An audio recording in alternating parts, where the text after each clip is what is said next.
Welcome to NAIFA's Advisor Today podcast series, where we focus on how financial advisors work, live, and give to their local communities and our greater financial services industry.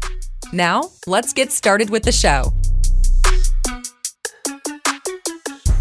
Hi, everyone. This is Chris Gandy, one of your co-hosts for Advisors Today's podcast. We're super excited to have Mr. Tom Cothron today. But before we go to Tom, Suzanne, my wonderful co-host. Hi, Suzanne. How are you? Hey, Chris. Good to be here.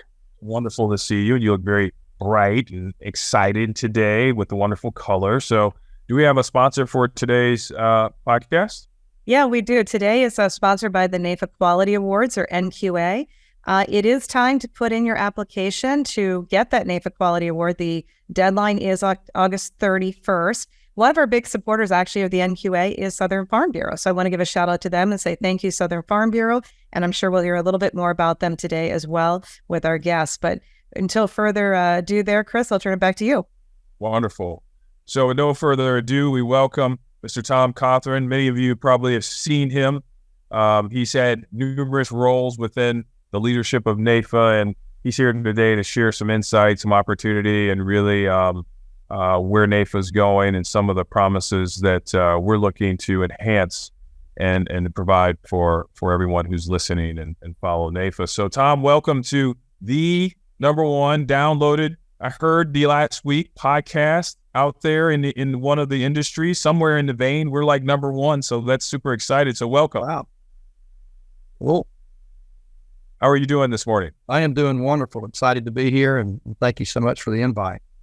All right, so let's start off. Let's kind of rewind the tape. Tom, I'm sure many people have either heard your name or kind of saw you at events, but if people don't know you, share a little bit about yourself, what you do now, your practice, and kind of your role with NAIFA, so people can become familiar with, put the name with the person.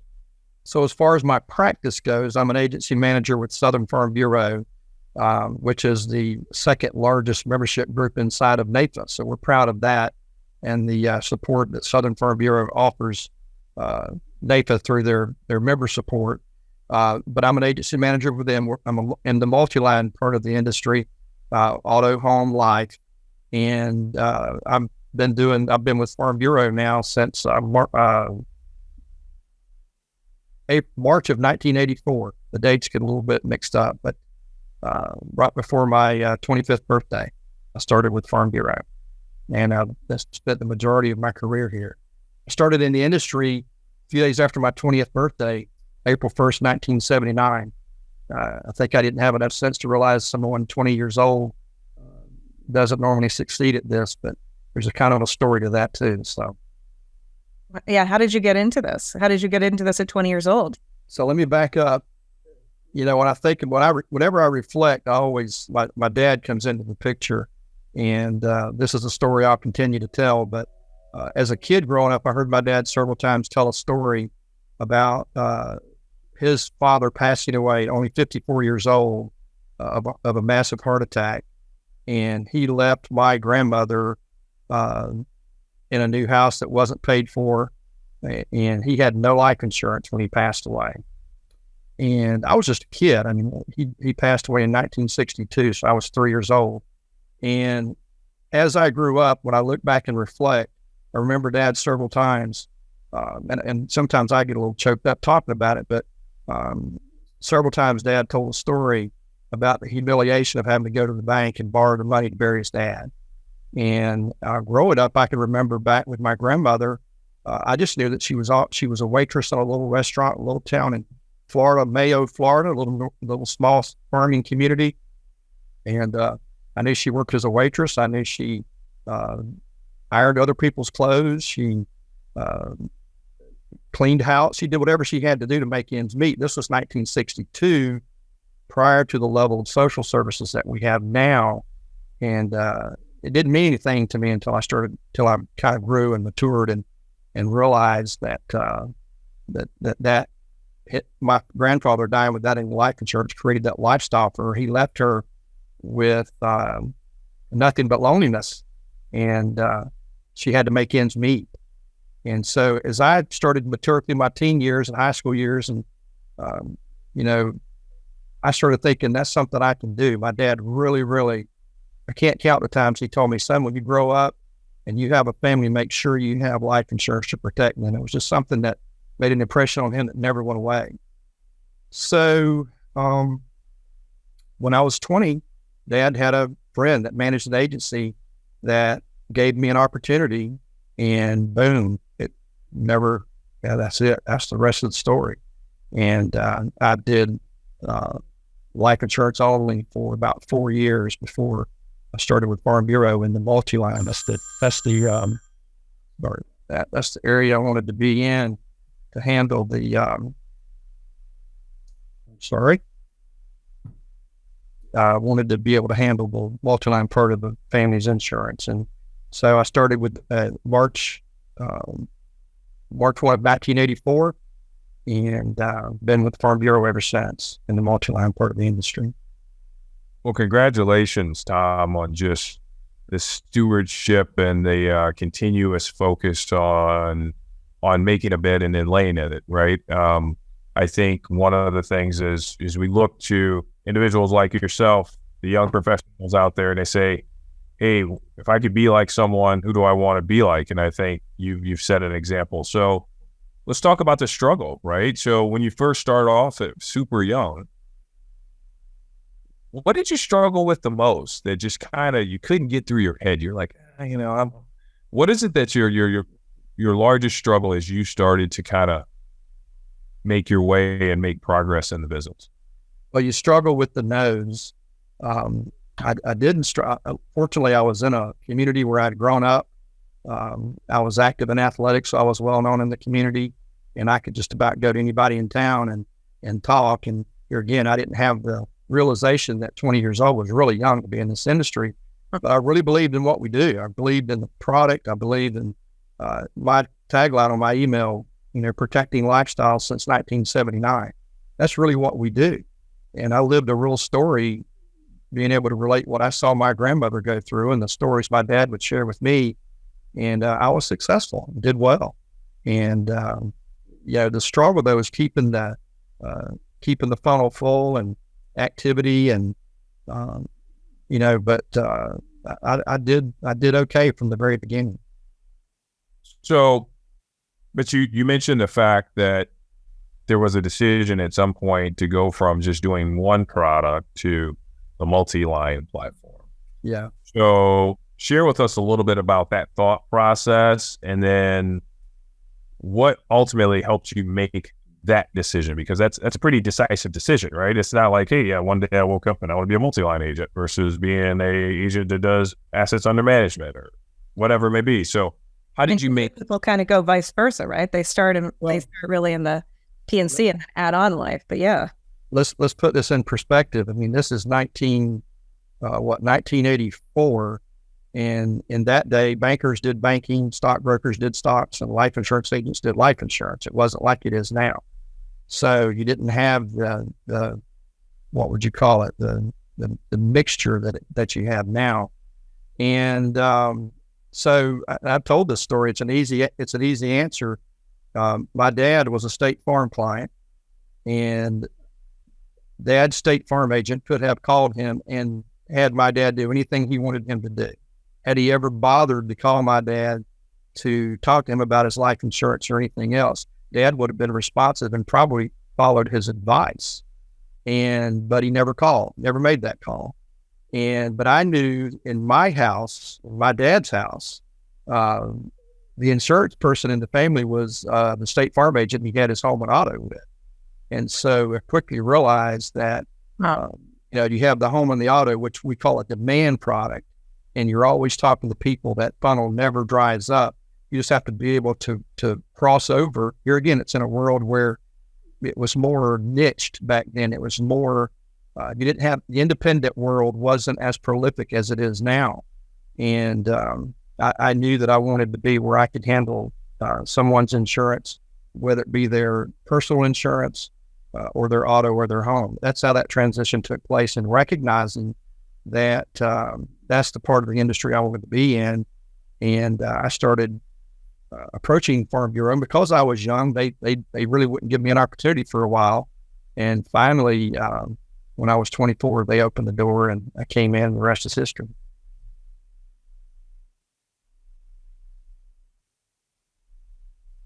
Let's talk about your connection to NAIFA, shall we?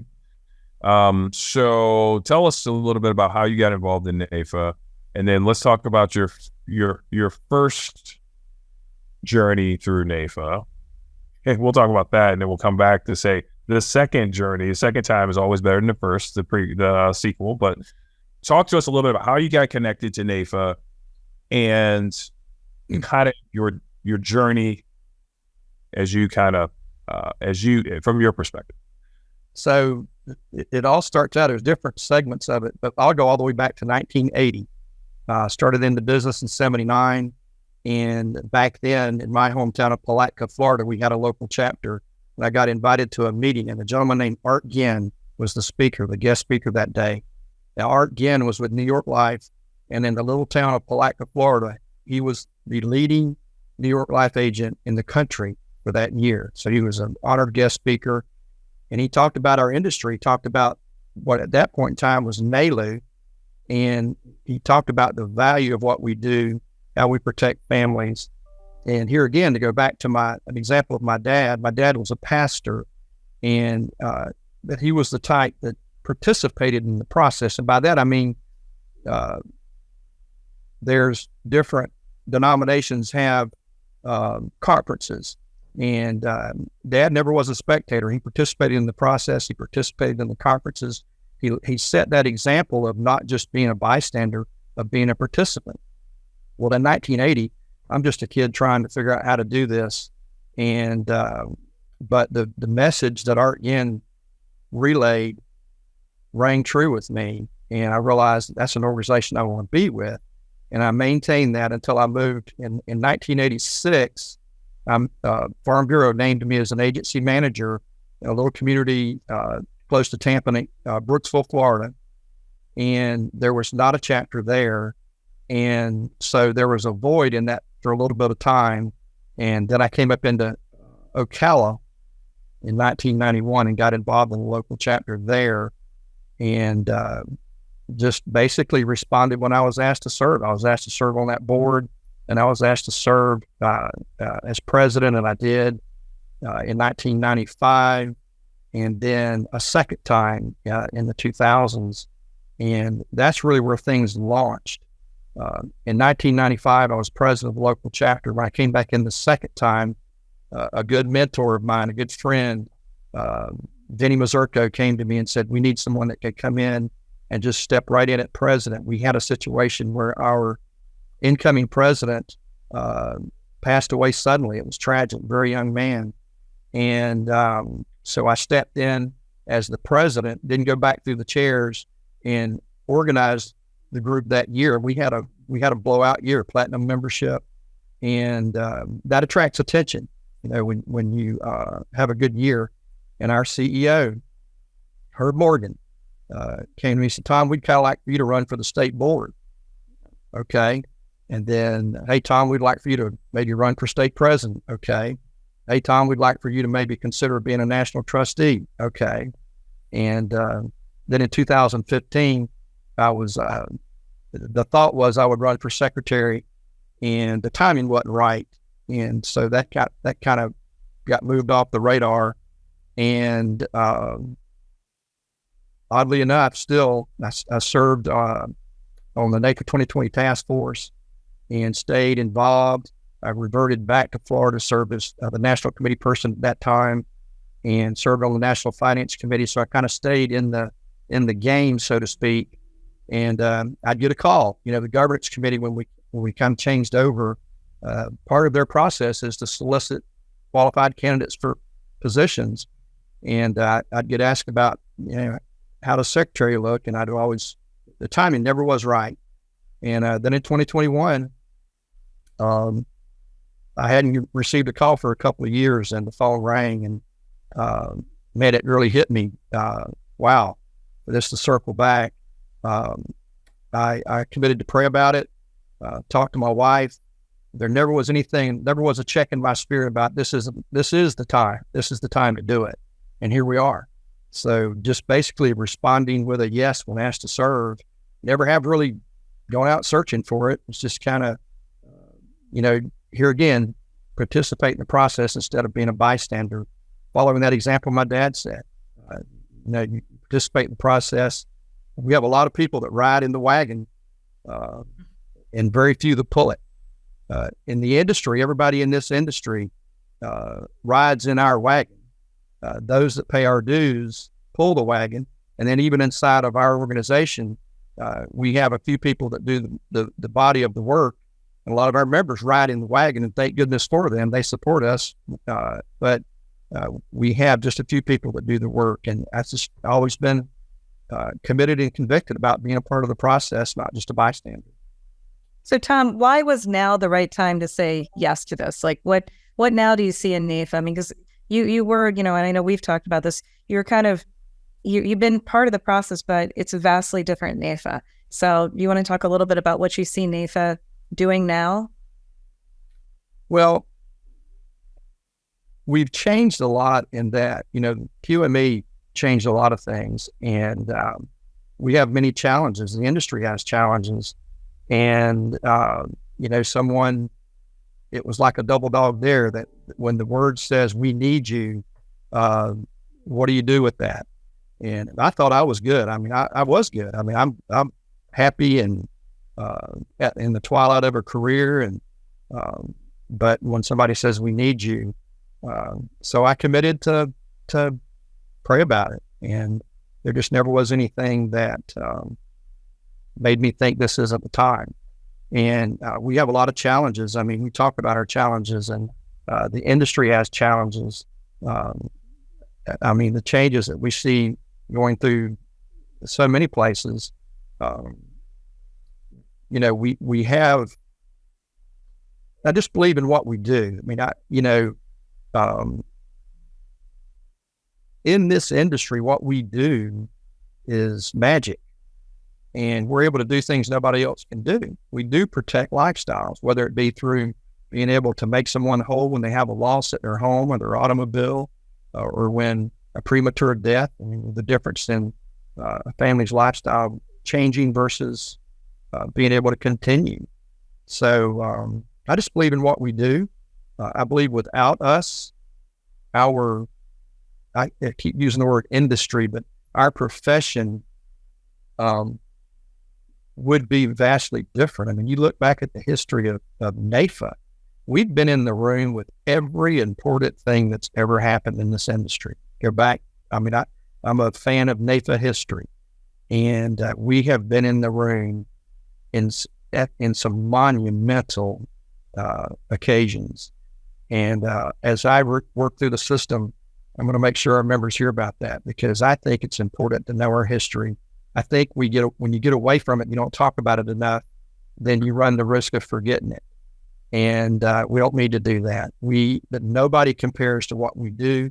Nobody compares to what we've done. We've given birth to associations all over this industry that we've started them, give them freedom, give them birth. And no one's ever done for this industry what NAIFA's done. Nobody even comes close. And that's just my opinion. So Tom, let's shift gears. Let's talk about, you mentioned challenges, change, and participating in the process. I want to hit those three things. Yeah, like champions keep copious notes. That's what Vince Lombardi did. He told his team, champions keep copious notes. So I'm keeping copious notes on some of the things you mentioned. So how can people participate in the process? You mentioned that is one of the key things that you learned from your dad, right? And you've now taken that and run with it. But how can people participate in the process? Well, the first thing is just to engage. I have a saying that I like: wherever you're at, be all there. And I've said, whatever role I was in, I would ask our membership chairs, be the best membership chair you can be. If you're a greeter at a meeting, be the best greeter you can be. If you're the president and it's your turn to lead. For God's sake, lead. Don't be a bystander. So we're like any other organization. We're starved for people that will engage. It's not hard to engage in the system. Just you have to seek to engage. We have to seek those people out that are willing to engage in the process and the difference makers. You're always going to have some that feel like they're not at a point that they can really engage in the process, but we need to leverage the ones that can. And, we, as we've evolved, back in the day, we had the 3 levels of communication: national, state, and local. And as things condensed and evolved, we now have we have chapters, but then we have the affiliate system. And that's probably our biggest challenge now, is really tweaking that affiliate system and getting communication out to what I call out to the street, out to the feet on the street. And one of our biggest perils is if your exposure to NAIFA is only in your little circle, and if your little circle isn't perfect, then the perception can be incorrect, and it can be a negative where it shouldn't be. We do great things at the national level and at some state levels, but it doesn't always make it to the street. And I say sometimes we're so busy getting things done that communication, we just get it done, and then communication becomes a challenge. And that's where Suzanne tries to communicate the best we can, but people are busy. I always say, don't ever think you communicate with a send button. That's not communication. So we need ambassadors, people that will engage and be a part of the process and want to make a difference. They're out there. We just need to find them. Great. Talk to us a little bit about, so participating in the process, you've asked call to action, you've asked people to step up, not only step up, but lead by example, because it needs that type of enthusiasm. But you mentioned challenges. So talk to us about the challenges that we face as advisors, right, that are helping our clients. Talk a little bit about that, and then the challenges that we face collectively together as NAIFA advocates and ambassadors. Well, one of the biggest challenges we always face is the political realm, and I don't mean politics. I don't care. I'm not talking partisan. I'm just talking about what happens in Washington and in our states that can have an impact on us. So that's our biggest challenge, is keeping up with that. I went through a process one time, and I don't know what made me do it. Sometimes I get off on weird tangents, but I did some research on the financial profiles of our legislators. And it's scary how many of them really don't even list financial products as an asset. It means they don't have any experience in it. Sometimes it scares me, the people that end up in office. Sometimes it's because the people that need to be there maybe don't have the time or something. But our biggest challenge is what can happen that we can't control in Washington. That's why our advocacy is so important, and the role that we play in protecting the industry and what we do. Here again, you look back in our history, there's been some monumental things we've accomplished, and for consumers. Tom, have you ever thought about running for an office? I've been approached about it, but here again, you think about timing not being right. That's really.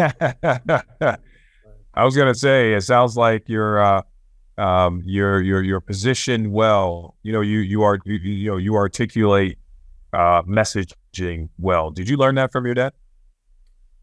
I think without really realizing it, I've thought often. I think through osmosis, I learned so much from my dad that I didn't even realize until I've become an adult.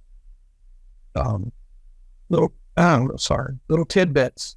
Dad passed away in 2006, so I still think about him a lot. And just little tidbits, the one-liners, you talk about leadership. He said, son, leadership's a lonely place. You can't always say what people want to hear, but you need to know what you think and why you think it. Well, that's something that sticks with me, and I kind of feel that way now. I was having a conversation with some of our guys the other night, some of our trustees, and made a comment. My son, who's 29 now, I coached him in Little League. And right off this first year, we got a game. The umpire was terrible. And my son's all upset after the game. And I said, son, you can't control the umpire. You can only control your effort. Your job is to do the very best you can do and focus on what you can control. Now, he's about 8 years old. I never really thought a whole lot more about it. And just last year, he said, Dad, I remember that talk. And my son proceeded through life and very successful athletically. And he always did the best he could do. And it's just for him to share that. So Brock Jolly was sitting there and he looked around at the other dads and said, guys, remember what you just heard right there. Our kids are listening. Yeah, so that could be a good thing. Hopefully it's always a good thing because it could be a bad thing too, so we need to make sure what they're getting fed is productive. Right. Anyway, my dad set that example. He was a high character guy, and he never had to worry about what he thought, where he stood. I look back very fondly on memories of him. So, Tom, how do you take that now in your own agency, and how are you able to do that with your new advisors and the people that you need to mentor, et cetera? What are some of the tips you have to create that in others? Well, always be credible, always be real. Don't ever blow smoke, because particularly this generation, they can see through smoke in a heartbeat. And you can't always tell them what they want to hear, but you can be credible with what you're saying, and they can know that you're real. You can be honest with them, even when it's not what they want to hear, and but let them know you care. And I think that's, as I've evolved, we're nothing without our people, and any effective team has to have good people on the team. And Chris, you're an athlete. I mean, some great athletes have really made some great coaches, and some great coaches without athletes have not really done all that well. We could give examples, but I mean, it's the Johnnies and the Joes, not the X's and the O's. And people that are sports fans will know that analogy. But great players make great coaches, and so the better people we have on the team, the better we're going to be. When you mentioned, let's talk about change, right? So we can't control what happens. We can't control the situation. We can't control what they do. We can control what we do and how we react. That involves change. Is we have to embrace change, and change is a part. It's everywhere around us, right? We're not changing. We're behind already because the change had already happened ahead of us. How do you tell me your thoughts on change, and then what are some of the techniques you use? So then, even though it's difficult, that you're constantly changing. Here again, focus on what we can control, not on what we can't. In a company atmosphere, I'm not in the independent world. I'm what's considered in the industry a captive agent. Things happen. I mean, companies have to make decisions. They have to make moves. So I've learned not to focus on what I cannot control. Focus on what I can control. I try to set that example to my guys and my advisors. I say guys because I currently don't have any advisors that are women, so I use the word guys. But I try to keep us on what we can control. We can control our effort. We can control our activity. But don't dwell on the things we can't control. That would be focus on the positive, hang on to the positive, and give it your best effort. And I call it stuff that's above your pay grade. Don't get lost in it, because you can't change it anyway. They're not calling to ask my opinion on corporate decisions that have to be made. I mean, it just is what it is. So you come in and do the best you can every day with what you can have an impact on. So I walked into your office today. I've had the worst day ever. I'm one of the advisors on your team, right? And you got to coach me up and get me ready to go back in the game and go play the game, right? what would you tell me, and how would you motivate me to just push through the discomfort and the fear, and share with me, how would you coach me to be better going forward? So the first thing I would tell you to do is take a quick self-analysis. Usually what you just described is self-imposed. Either we've not put forth the effort that we need to put forth. Now we do from time to time in this world, multi-line world, we have, we do have people coming at us a lot of the time where their rates going up on their auto or their rates going up on their home or whatever. But, we continue to have to counsel those people and nurture them and explain to them why things are happening. And particularly in Florida right now, we have a very volatile casualty market in Florida. But, you find a way to have them analyze their self. What are your efforts? What are you doing on the positive side? It's hard to feel beat up, but, are you really putting forth the effort? This, if you talk to enough people, you're going to be successful. And, I go back to the State Farm agent that could have gotten my dad probably to do anything and never bothered to call him because, he probably was okay without my dad's additional business. So keep in touch with the people, build relationships, always be talking, and keep it active. I mean, it's a tough business. I say all the time, hey, if everybody could do this, everybody would be doing it because it's a good gig for those that can do it. And that's why those that can do it are so valuable to society and to the industry. I believe what we do, we play a vital role in society. I don't mean to underplay that. I mean, we're the difference. We put people in a position where they don't need social assistance. They can take care of themselves. We provide that vehicle and the avenue for that.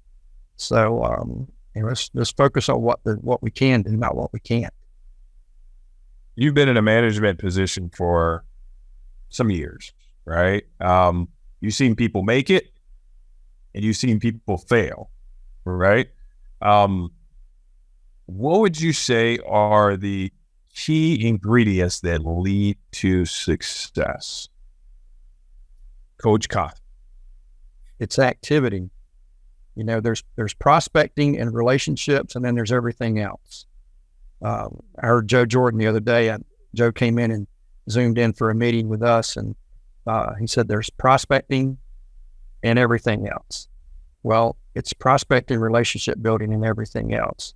And so, just continue to be talking. I have seen people fail, and I tell those people, I said, listen, first of all, I said, there's different aspects of this industry.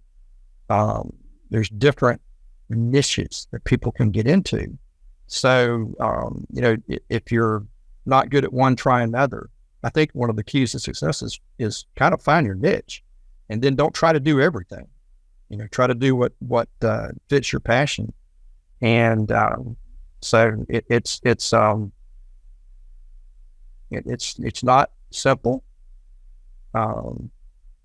Another saying I like, this is an easy business, or simple. This is a simple business, but nobody ever said it was easy. It's not easy, but it's simple. You talk to enough people, have enough appointments, do the right things, and you'll make it. But I still say if everybody could do this, everybody would be doing it. It's a really good gig. But don't you think I always come down to, and this is why I think athletes are so well positioned for this profession, it's that consistency. It's the consistently, and you see people fail and they kind of have bursts of activity, but it's doing it the day after day after day and keeping that endurance. So how do you help people get that endurance? Well, I think you have a playbook, and you have a system, and you repeat that. Chris, when you played ball, I'm sure y'all didn't just show up for the game. I mean, you had to practice. You had a system. You had things that you did. You did them over and over and over. When it comes game time, it's somewhat comes natural, and so you have to have a system you believe in. You have to repeat that over and over and over, and realize any no is just that much closer to the next yes, because it is a law of numbers. And, just got to keep plugging away. And I think the athletes, for your analogy, they're used to repetition. They're used to continuing on and continuing on and continuing on. And when I've seen people fail, it's normally been self-imposed. They either don't have the confidence level that they need, and that's why companies give personality profiles. I mean, we try to find out the natures that can do this. But when I talk with people, I say, first of all, you got to care about people. You got to want to help people, and you've got to be consistent. And I think the biggest thing is caring about people.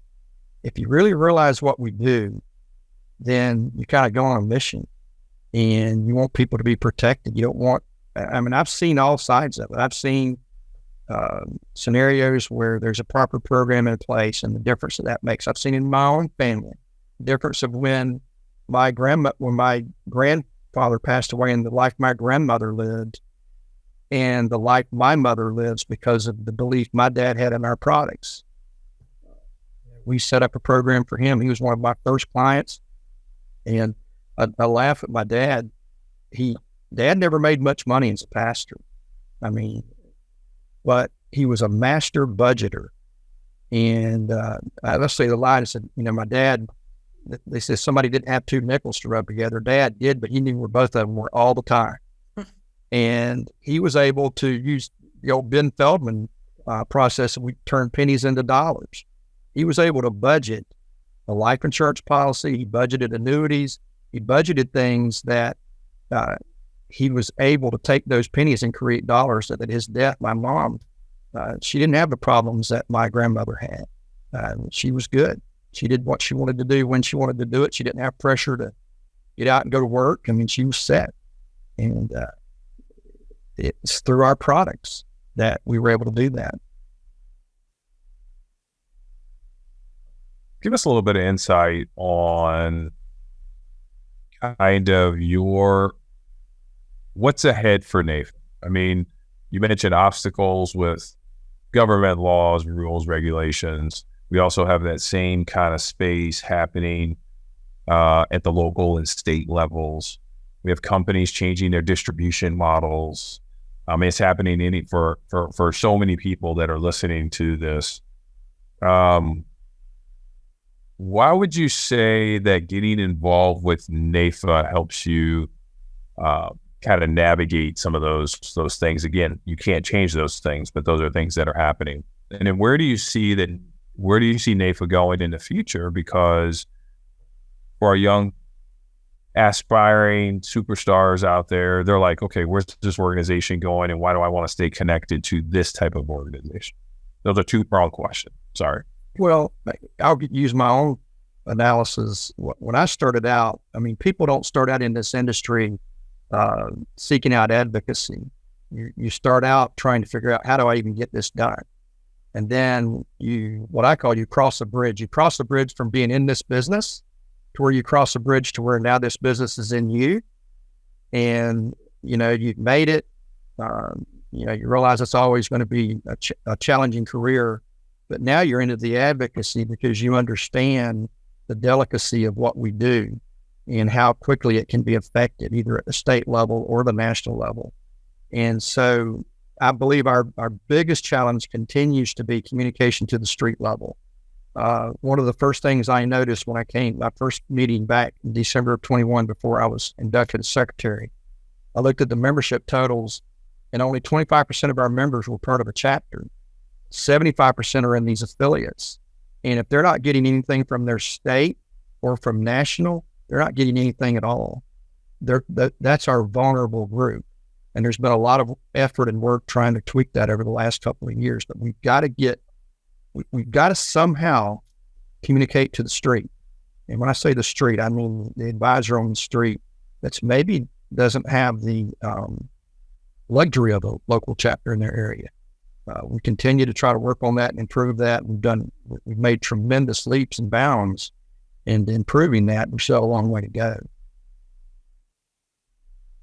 So I've heard a couple of things in this call today. One, participate in the process, get involved. Can't control the things that are happening around you, but you can control how you react to it.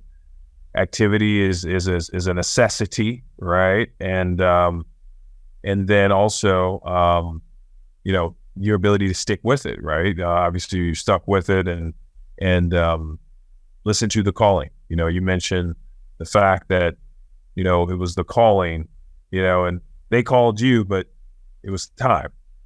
So don't deny your calling when that time does come. But the one thing that sticks out to me that you said was that you can't just sit on the sidelines. Everybody has to get involved, and you and I have said this. I mean, I've said this from the stage numerous times: is if everyone invites one person, right? Each one reach one, yeah, right.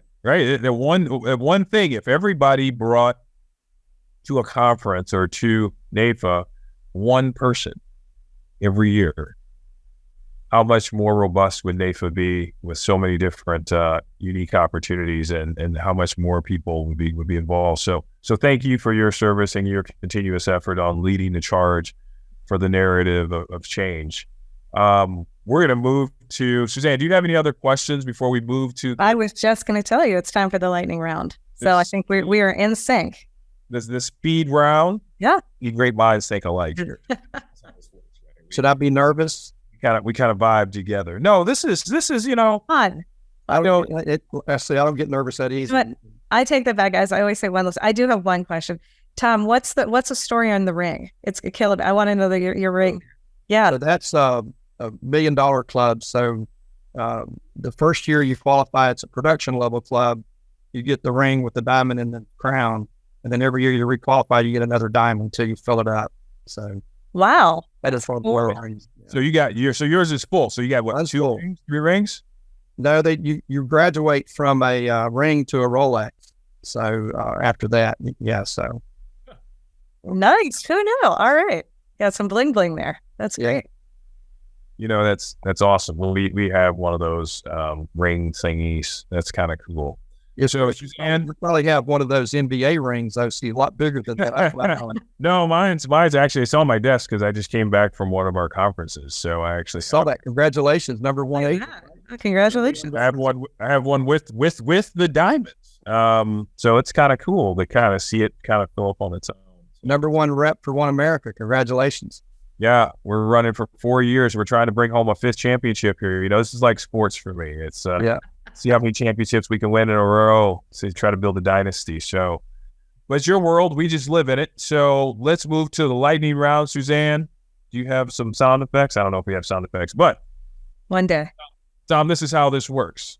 How it works is I'm going to ask you some questions that are just, now we know the executive board, Mr. Tom Cothron, and now we want to know you, right? And the whole point of this is that you'll be surprised. People will come up to you and say, "Hey, I listened to that, and what I got out of that was, hey, I know you like sports." Right? You're like, "What?" Like, that's what you got out of that? But our ability to connect with others. I heard something the other day actually from our conference was when I share my story, it empowers you to share yours. And so, part of this is hearing your story, which is so motivating. Every week I do this. I'm always fascinated by some of the stories. And one of the quotes I heard the other day, and I'll share with the both of you, was be optimistically curious for the rest of your life. And so that's so powerful because you're like, I'm curious about Tom and his success. I'm curious about how to make other people success. I'm curious how I can help more people. So be optimistically curious. I just think that's so interesting. So Tom, here we go. So we'll start off with some easy questions. Pretty easy, right? Again, I promise you, this is not the hot seat. It's not, I'm not going to ask you questions about, what you were doing when you were 17 years old and, hanging out outside, in sports. We're not going to ask you that, right? But these are just going to be simple questions that kind of gives us some insight on kind of who you are. You ready? So we'll start off with the easy one. So, Tom, you mentioned sports in our conversation. What sport did you play and what position? So I played football, but I played football, baseball, and played quarterback and defensive back in football and catcher in baseball. Okay. So see how easy that was? You got it. All right. So now let's go. So with that being said, your favorite sports, quote unquote, person. I'm not gonna say idol because I'm changing that narrative a little. But your favorite sports person that you're like, yeah, they're a superstar. Well, I'm a Gator, Tim Tebow. What he did and what he stood for, what he stands for. Yeah, that's the first that comes to mind. A guy that stood against a lot and courageous. Awesome. Favorite food? Anything but liver. They said, they said, "Do you like so and so?" I'm like, look at me. Do I look like a picky eater? I love to cook. Yeah, he's a big. I mean, he does a lot of cooking. I have an awesome summer kitchen at my house, and there's a whole story behind that. I'll share with you real quickly. When talked about the difference in my mother's life and my grandmother's life. When Dad passed away, I've always wanted to own a restaurant. The people that went to Lilly with me know that was part of like I had like to own a restaurant one day, but I've never had a bunch of money I wanted to lose. That's why I don't do it. But there was a concept in Ocala that I thought would be just perfect. And so Dad's passed away. We'll move Mom to Ocala. We're going to open up a country style breakfast to lunch restaurant. I already had the name. My grandmother's name was Annie. We'll call it Miss Annie's. And I said, Mom, we can move you to Ocala. We'll open this restaurant. And here's the difference in her life and my grandmother. She thought about it for about half of a second. She said, "You're crazy." I said, "I'm not coming to Ocala to run a restaurant. I'm good." Well, there was a lot of satisfaction in that. But there went my dream of owning a restaurant because I couldn't swindle my mother into coming and doing it. So anyway, my favorite food, I love to barbecue. I love to cook. I don't really have a favorite. I really don't. Okay, we'll move on. So if I'm coming to your house, Tom, I'm coming to your house and you're like, I need to get Gandy to like me. Like I got to make this. What is the one thing that you're going to make? For sure. So one of my wife's girlfriends has a saying, Tom's got the best butt in Ocala. She's talking about a Boston butt. I'm going to put you a Boston butt on the grill and it's going to melt in your mouth. And even it's the best butt in Ocala, in my opinion. It's really good. So that's what I'm gonna put before you. All right. So next question is your favorite movie. I'm not much of a movie buff. I do like. So if I go to a movie, I want it to make me laugh. And I have enough stress in my real life. I don't want to be stressed out at the movies. But Oh Brother, Where Art Thou is funny to me. And then in high school, a movie, Young Frankenstein with Gene Wilder, came out. That was the funniest movie ever. Probably most of the people that are listening won't even remember that movie, but it was just funny to us. And coming through our senior year in high school, we watched that several times. But, that kind of movie is what I enjoy, the funny stuff. What did sports teach you about life? Persistence, team atmosphere, being a part of a team, as a team member, fulfill your role. What you do or don't do affects everyone. But basically persistence, fortitude, stick with it. Really what it taught me. How to compete. How to compete. That's right. That last two questions here. If you were joining the business today, what would you tell yourself? What would you go back and tell yourself? I've had a pretty good run. I don't know. Probably I would tell myself to buy Microsoft when it comes out and buy a lot of it. Buy Microsoft and Google. Do it, hurry up. Last question. if you could go back in time and have history and have dinner with anyone, whether they're passed away or they're alive now, who would it be and why?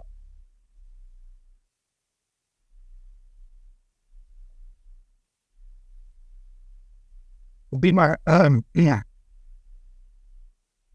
be my granddad that I never really got to know. The one that, I don't know, in an odd kind of way. He was, in a negative way, the impetus for where I'm at. People have said, people say very good things about him, but I really would have liked to have gotten to know him. And, he was a great guy, just didn't have any life insurance when he passed away. He was only 54. He was in a small town. Maybe nobody ever asked him. I don't really know the answer. But without his experience and hearing about it over and over, maybe I wouldn't be where I'm at. I don't know, but I'd love to have gotten to know him. All I know is what people have told me. Awesome. My son's named after him. His name was Mr. Will, and my son's name is Will. And so, pretty cool. So with that being said, Mr. Tom, do you have anything else for our wonderful audience, our NAIFA constituents and or future NAIFA members who aren't here? We're on all different channels, so people do type in and say, oh, I'd like to listen to that. So I'd like to close us with. For our NAIFA members, we need you. We need you to engage. We need you to help pull the wagon, don't ride in it. And for someone thinking about joining, Teddy Roosevelt said no one has the right to withhold their support from an organization advocating on their behalf. And, another saying is we need people that are advocating for us in rooms that we're not in. And so, ask yourself, am I really, if I'm in this industry and I'm not even a part of a professional organization, am I really in it? It's naive to think that we don't need to support those that are advocating on our behalf. And so, engage, get involved, make a difference. And, we need all the people at the table we can get. Well, I'm coming to the table because I want the best bud in Ocala. So I'm coming to the table. I'm coming to the table. So I don't remember that because I want to participate. I want to be on the side. I don't want to be on the sidelines. I want to participate in that feast. So I'm coming to Ocala. So I need 24 hours notice. Suzanne, do you have anything else for Mr. Tom?